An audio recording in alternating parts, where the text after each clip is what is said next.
Vous aurez sans doute deviné que la salle dans laquelle se déroule le colloque accueille donc une exposition qui porte sur le terrain vague, qui s'appelle La précision du vague. Et c'est donc mon travail de recherche-création. Et voilà. Donc, on a pensé que c'était peut-être une bonne idée de vous en parler un petit peu aujourd'hui. Donc, j'aimerais commencer la présentation par cette image qui est tirée d'un livre de Viktor Shklovsky, qui est un critique littéraire russe du début du 20e siècle, qui écrivait donc, ou qui comparait en 1923 l'art au mouvement du cheval sur l'échiquier. Il disait que le cheval a un mouvement bizarre, il bouge en L parce qu'on lui interdit d'aller en ligne droite. Et à cause de son mouvement différent, il peut rapidement changer toute la stratégie du jeu, surprendre et forcer le joueur d'échecs à reconsidérer le jeu devant lui. Cette analogie au mouvement inattendu du cheval sur l'échiquier est une assez belle analogie pour les pratiques artistiques, bien entendu, mais aussi, je pense, pour les questions de l'inventaire et de l'invention, voire pour l'enquête qui s'attarde à des phénomènes indisciplinés. Comment ces choses qui apparaissent comme en dehors de la normalité, ces choses qui ne se soumettent pas aux règles en vigueur, forcent à remettre en question le convenu et transforment nos perceptions. Je pense que le terrain vague est une de ces choses indisciplinées avec qui on cohabite dans la ville et qui permet donc de porter un regard différent sur la ville et sur son paysage. Travailler sur un tel objet indiscipliné exige, comme pour le cheval sur l'échiquier, que les méthodes de recherche trouvent les opportunités, naviguent entre plusieurs médiums, engagent différentes pistes disciplinaires afin de construire un regard qu'on pourrait dire de biais sur le monde qui souvent apparaît ordonné. C'est donc dans cet esprit d'indiscipline que je me suis attardée à construire une enquête sur le terrain vague ici à Montréal. En fait, je devrais plutôt dire que je me suis attardée à la question du vague tout court, comme d'un espace d'errance à la fois sémantique et spatial, afin de dégager ces lieux laissés à l'abandon des attentes de productivité économique qui leur sont généralement associées, pour les envisager comme des lieux qui suffisent à leur propre existence. Et c'est à travers ce dégagement et au bout d'une documentation rigoureuse que j'arrive finalement à décrire le vague avec la précision que je voulais lui donner, donc qu'il requiert.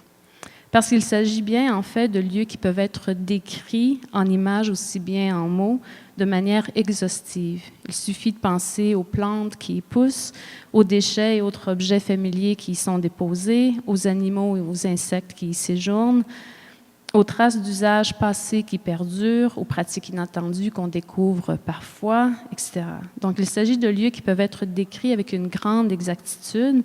L'objet du vague est tout à fait précis. C'est notre représentation qui, elle, l'entraîne dans l'état d'incertitude qu'on lui attribue généralement.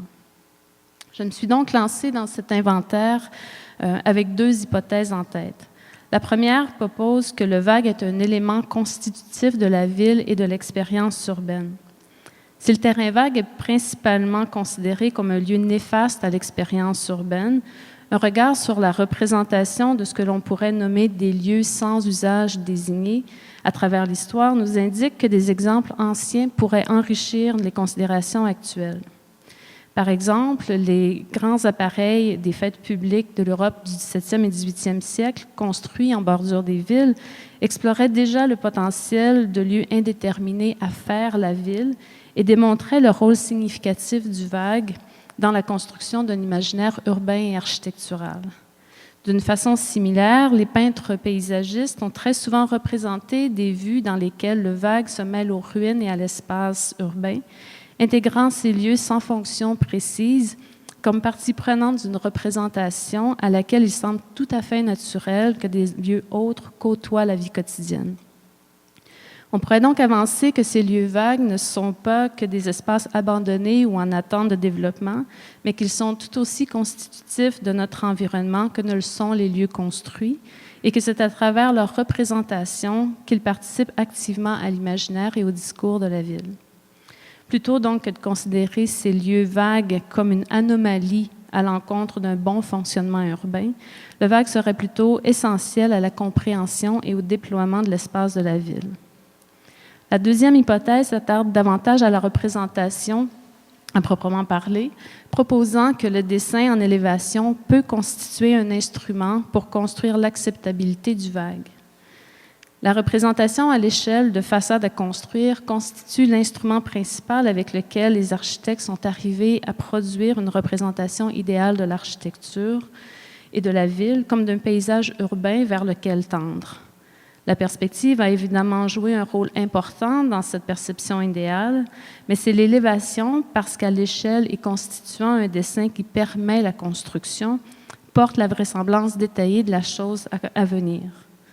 Si le dessin en élévation nous permet effectivement d'accepter d'emblée la valeur du nouveau paysage proposé, il apparaît plausible de penser que le dessin de lieux vagues, à l'échelle et en élévation, pourrait constituer une forme de représentation qui participe à la valorisation du laissé-pour-compte et qui permette de percevoir les lieux ainsi représentés comme une construction possible d'un nouveau regard sur le paysage. Il s'agit donc, par le dessin en élévation, de fabriquer une forme d'inscription paysagère du vague dans nos représentations d'un paysage urbain qu'on jugerait davantage adéquat ou acceptable. Je me suis donc lancée à l'été 2015 dans cette aventure de la représentation du vague. Mais pour pouvoir représenter plus spécifiquement, pour arriver à dessiner donc le terrain vague, je devais d'abord apprendre à connaître ces lieux dans le plus de détail possible. La marche est tout de suite apparue comme le meilleur moyen pour cet apprentissage. Si son rythme exige un effort physique soutenu et un engagement temporel important, elle permet en revanche de comprendre les relations qui entraînent les lieux traversés avec leur environnement, la continuité et les interruptions paysagères, la découverte de microclimats, les rencontres fortuites et permet de jauger l'échelle paysagère implicite aux vagues.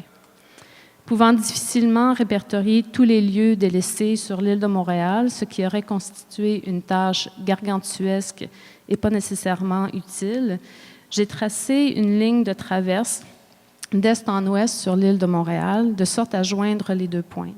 Les picots rouges sont en fait le trajet que j'ai suivi. Donc un trajet de 52 km, si tracer une ligne absolument droite et sans détour était possible. J'ai brodé autour de cette ligne pendant 42 heures sur 6 jours de marche. Et c'est à partir de cette marche que tout le projet qui est présenté ici dans l'exposition se déploie. Donc, au fil de cette marche, j'ai traversé une grande quantité de lieux vagues, dont 120 qui ont fait l'objet d'un relevé photographique plus attentif, que vous avez ici sur le mur à droite ou à votre gauche. Un recensement, donc, des caractéristiques de ces 120 lieux a été dressé, ça c'est la première version, pour constituer la base de données qui est sur le poste informatique. Donc une base de données qui aide à saisir les similitudes et les particularités des zones géographiques afin de sélectionner 12 lieux représentatifs, quoique singuliers, qui sont les dessins qui sont sur les tables à dessin ici, qui ont fait l'objet donc de relevés précis, retranscrits en 12 dessins perspectifs. En parallèle à la production de ces dessins perspectifs, 6 élévations paysagères construites à partir d'éléments provenant de l'ensemble des lieux photographiés, qui sont les dessins sur votre droite, ont été réalisées à l'encre, à la main. Chacune des élévations est directement liée à une journée de marche et divise l'île de Montréal en 6 parties, soit Est-Est, Est, Centre-Est, Centre-Ouest, Ouest et Ouest-Ouest. On dirait une chanson. Donc, au fil de la réalisation de ces dessins et dans un effort continu d'inventaire, une collection d'objets et de végétaux a été constituée, qui sont sur la table au fond, ainsi qu'une captation sonore et un film de chacun par saison, donc de chacun des lieux représentatifs ont été réalisés. Normalement, la projection a lieu ici, mais pour les fins du colloque, nous l'avons arrêtée. Peut-être on la remettra ce soir ou demain. Donc, dans l'ensemble, il s'agit de 42 heures de marche, d'un peu plus de 5000 photographies réunies en 120 collages, 150 caractéristiques regroupées en 12 catégories pour la base de données, de 144 minutes de film et de captation sonore, de 75 objets, 90 spécimens de plans, de 100 heures de relevé, etc., etc. Donc, 3 ans et demi de travail pour arriver, en fait, finalement, à constituer les 6 élévations paysagères qui sont sur le mur de droite. Donc, réaliser à la plume technique et aux instruments à main levée comme des réels dessins d'architecture et travailler en termes compositionnels de la même manière que le serait une façade d'un bâtiment à construire, c'est-à-dire en cherchant un équilibre entre les masses, les vides, les ouvertures, les densités, etc. J'ai voulu que le dessin soit d'une taille suffisamment grande pour qu'on ait à se reculer pour voir l'entièreté, mais suffisamment détaillé pour exiger qu'on s'approche presque nez à nez avec le dessin pour saisir la spécificité des textures et entrevoir certains éléments de la composition. Il s'agit donc de poser un regard multiple sur le dessin, comme l'exige la marche dans le vague réel. Mais contrairement à l'image fixe du dessin d'architecture, qui pourrait sembler ne représenter que le mesurable et le calculable, j'ai tenté d'utiliser les mêmes techniques pour plutôt altérer la perception du réel comme une forme narrative de l'environnement, du dessin et de la ville. Ce déplacement de sens, de perception et du corps dans l'espace se retrouve donc dans la construction du dessin. Les détails s'accumulent, les accidents surviennent, et il faut trouver au fur et à mesure comment le dessin peut finalement arriver à constituer une expérience de déambulation. Cette façon de dessiner, que j'aime appeler un dessin narratif, requiert une grande attention à ce qui devra être dessiné. Les formes construites, bien entendu, mais aussi les ombres, les passants, l'heure du jour, les odeurs, les bruits, les objets, les distances, les insectes, etc. C'est une pratique du dessin qui est liée à l'expérience de la ville, comme si le travail du corps y était visible et comme s'il était possible de se projeter dans l'expérience du lieu. Enfin, c'est ce que j'ai tenté de faire. Vous me direz si vous voyez ça dans les dessins.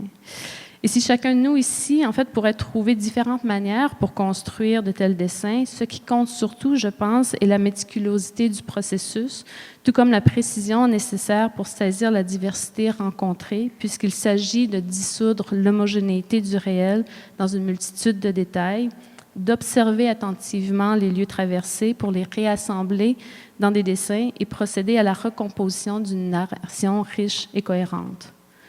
Parce que ce processus incorpore l'expérience du lieu à la représentation et permet de développer une forme narrative, il démontre, je pense, que le dessin d'architecture peut constituer une possibilité à construire le vague et que la représentation architecturale peut aller au-delà de sa spécificité fixe et mesurée. Effectuée sur une période de temps relativement longue, la fabrication de ces dessins a chevauché l'accumulation documentaire, si bien qu'une complicité s'est graduellement établie entre l'acte de dessiner et les expériences répétées des lieux. Donc, à chaque visite, de nouveaux éléments sont apparus dans la composition. Un plan général pour chaque dessin était bien entendu esquissé, que vous pouvez trouver dans le fond de la salle, quelques exemples, mais il est vite devenu nécessaire de laisser une place à la contingence et d'inventer, pour ainsi dire, au fur et à mesure. Les dessins s'engagent ainsi dans le grand narratif du vague, mais sont également constitués de plusieurs petites histoires simultanées, comme si chaque élément de chaque dessin racontait une expérience particulière d'un jour donné. Cette manière de procéder a exigé parfois de laisser en plan certaines parties du dessin pour y revenir des jours, voire des semaines plus tard, et d'effectuer des passages constants entre détails et paysages. La densité du dessin résultante de ce processus empêche, au final, la possibilité d'imaginer autre chose que l'existant, ne laissant entrevoir aucun espace vacant, puisqu'il s'agit bien là d'une construction précise du vague, ou pour en revenir à Shklovsky, il s'agit bien là de représenter un de ces chevals qui met à défi notre appréhension de l'espace de la ville. Merci.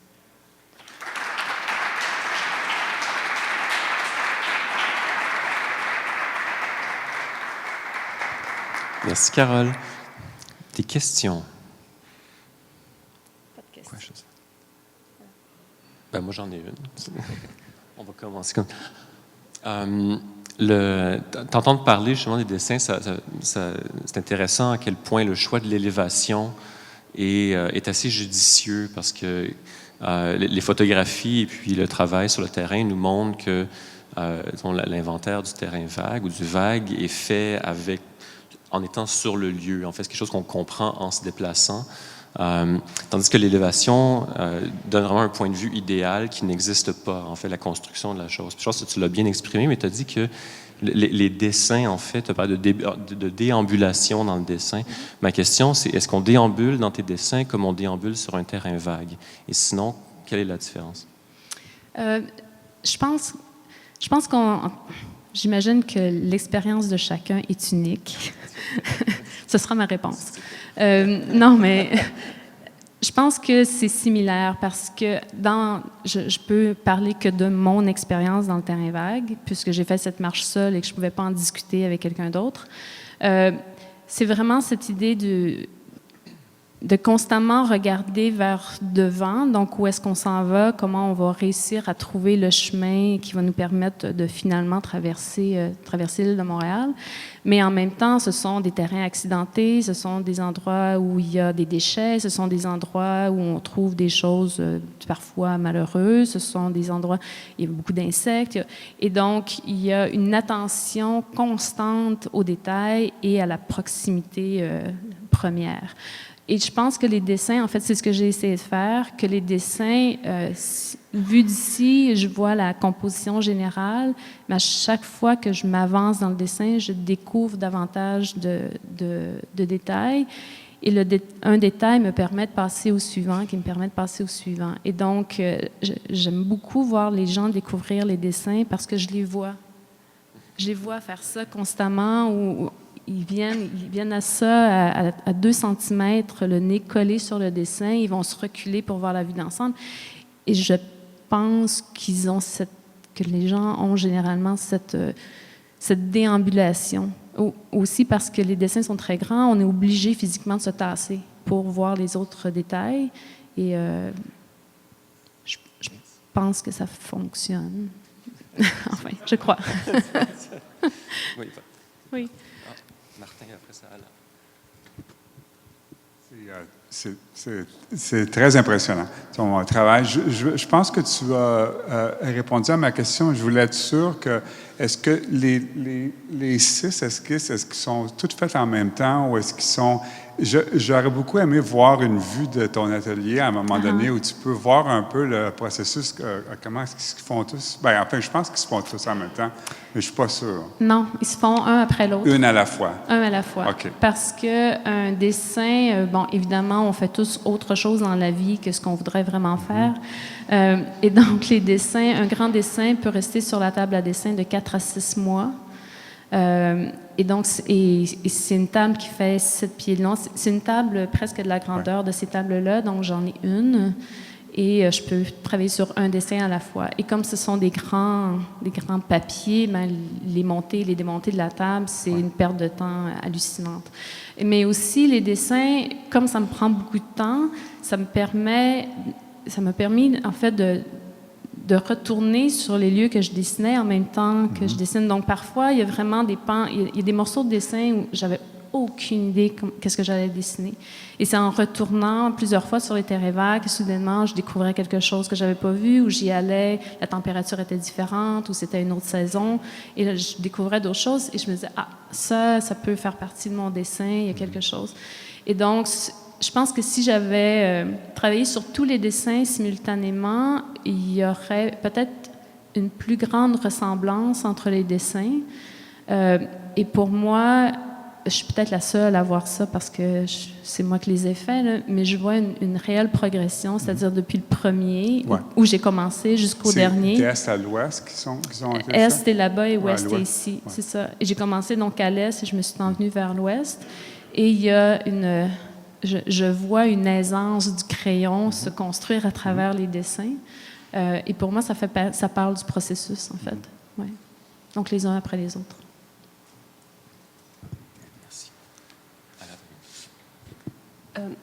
Je profite de t'avoir là pour te poser la question qui me... parce que moi, je connaissais donc de ton travail cette forme de représentation, donc à la verticale ou en élévation ou frontalement. Je ne sais pas comment tu le définis, mais en fait, je suis très curieuse de savoir comment tu... Parce que c'est une façon un peu d'épuiser le sujet, ta manière et dans le dessin, et dans ces dessins-là, par la façon de mettre dessus absolument, de manière exhaustive, tout ce qu'on peut voir dans un endroit. Mais après, à travers les médiums que tu utilises, toutes les possibilités d'en parler, et donc et la perspective et la photo et donc voilà. Est-ce que c'était vraiment une manière d'épuiser le sujet par tous les moyens possibles, ou est-ce que tu as construit ça d'une manière où il y a des complémentarités? Enfin, comment tu lis toutes ces façons de faire? En fait, tout ça n'était pas planifié d'avance. C'est-à-dire que mon objectif était de produire ces dessins. Mais je ne savais pas comment les produire. Et c'est bien beau de dire j'ai envie de dessiner les espaces vides dans la ville, les espaces abandonnés, mais qu'est-ce qu'on dessine et comment on les dessine? Et donc, je me suis dit, il faut que j'aille à la rencontre, il faut que je les connaisse. Donc, j'ai traversé à pied, j'ai fait ces photocollages-là. Et là, je me suis dit, avec ça, j'ai une connaissance, disons, de l'expérience directe, mais encore, qu'est-ce que je retiens de ça pour dessiner? Et donc, ça m'amène ensuite à la base de données pour essayer de comparer, de tirer, disons, je ne dirais pas des généralités, mais des choses qui ressortent et qui deviennent importantes. Une fois que j'ai ça, mais c'est bien beau, mais comment on fait sens, comment on choisit, on parlait de catégories un petit peu plus tôt, donc comment on fait un choix pour ensuite investiguer davantage, creuser davantage. Alors, les dessins apparaissent. Et avec ces dessins-là, je commence à planifier mes grands dessins, mais si je veux dessiner des objets, je veux dessiner des plantes, je veux dessiner des insectes, il faut que je retourne. Il faut que je fasse sécher les plantes pour pouvoir les identifier, pour pouvoir les dessiner correctement à la bonne échelle. Il faut que je regarde les objets que je trouve, que je les mesure, que je fasse des croquis. Et donc, à chaque fois, chaque étape est une nouvelle façon, c'est une façon d'augmenter la connaissance pour arriver à être en mesure de dessiner quelque chose qui parle véritablement du lieu et n'est pas qu'une simple impression ou interprétation de ce que j'ai vu. Donc, même si ce sont des dessins clairement qui sont une interprétation de mon expérience, ils sont quand même ancrés dans une réalité, dans une objectivité mesurée. Donc, c'est de trouver l'équilibre entre ces deux choses-là. Donc, en fait, toi, tu parles de tout ça comme une espèce de laboratoire qui t'a permis de faire ces dessins. Oui. Mais moi, quand je vois ça, quand j'arrive dans cette salle et que je les vois comme des œuvres à part entière. Et mais chaque étape devient un projet en soi. C'est-à-dire, les dessins qui sont sur les tables, ça a pris 2 ans à les produire. La marche, c'est étiré, c'est 6 vendredis, donc sur 6 semaines. Les objets, le film qu'on ne voit pas aujourd'hui, je suis retournée sur les 12 lieux à chaque saison, faire un film de 3 minutes. Donc, chaque élément devient un projet en soi, comme dans le dessin. Quand je travaille sur, je ne sais pas moi, sur la borne fontaine qui est dans ce dessin-ci, j'y travaille pendant probablement 5 semaines et je suis complètement engagée dans la borne fontaine. Et la borne fontaine est comme un dessin en soi. Et donc, chaque élément devient un projet. C'est une obsession à n'en plus finir. Il y a Jean-Maxime. OK, ça va être notre dernière question. Oui. Merci beaucoup, Yara. C'est vraiment fascinant de voir en fait toute la diversité des approches sur l'inventaire, à la fois sur disons, la cueillette d'artefacts sur les sites et puis le dessin qui, j'avais un peu sous-estimé, disons, tout le caractère, disons, de l'intensité de l'observation puis en fait de la mémoire qui se manœuvre là-dedans. J'avais aussi une question parce que j'étais vraiment intrigué par la série de dessins que tu as fait faire avec les étudiants, qu'on peut peut-être revoir, parce qu'il y a des exemples vraiment fascinants, veux dire, au même titre de ce que tu as présenté avec les dessins, mais ces séries-là qui présentent vraiment une sorte d'hétérogénéité de la condition du terrain vague, puis tu as certainement été en mesure d'observer au gré de tes marches et puis à travers toutes les années passées aussi, parce que Montréal des années 2000 est définitivement plus la même Montréal des années 2019, au même titre que Berlin ne l'est plus, au même titre que plusieurs villes ne le sont plus. Est-ce que tu as pu observer ou saisir des nouvelles conditions de ce caractère, disons, de l'indéterminé, parce qu'il y a évidemment des forces spéculatives, il y a des forces qui sont extrêmement présentes pour générer ce type ce type de conditions-là, puis tu les présentes dans une condition d'autonomie, d'isolement. Donc, c'est intéressant de voir aussi comment il y a une emphase aussi sur cette condition-là, qui est vraiment une nouvelle forme de topographie aussi, en tout cas qui est une topographie en devenir. Donc, ouais. Ben, en fait, ces dessins-là, oui, c'est vrai qu'ils sont isolés de leur contexte, et en fait, c'est voulu, entre autres, parce que je ne dévoile pas où sont ces lieux. Je les tiens, on a une idée à peu près avec la ligne où j'ai marché, mais je ne divulgue jamais où sont les lieux. Et c'était aussi pour les observer vraiment comme un peu des curiosités dans le paysage, mais en même temps, ces curiosités nous parlent évidemment des pressions économiques, des usages, etc. Et il y a certains de ces terrains vagues-là qui n'existent plus maintenant, qui ont été déconstruits, qui ont été démolis parce qu'on a construit autre chose. Donc, sur celui-ci, entre autres, la forêt qui est là n'existe plus. C'est un Staples qui a été construit avec je ne sais pas quelle autre atrocité.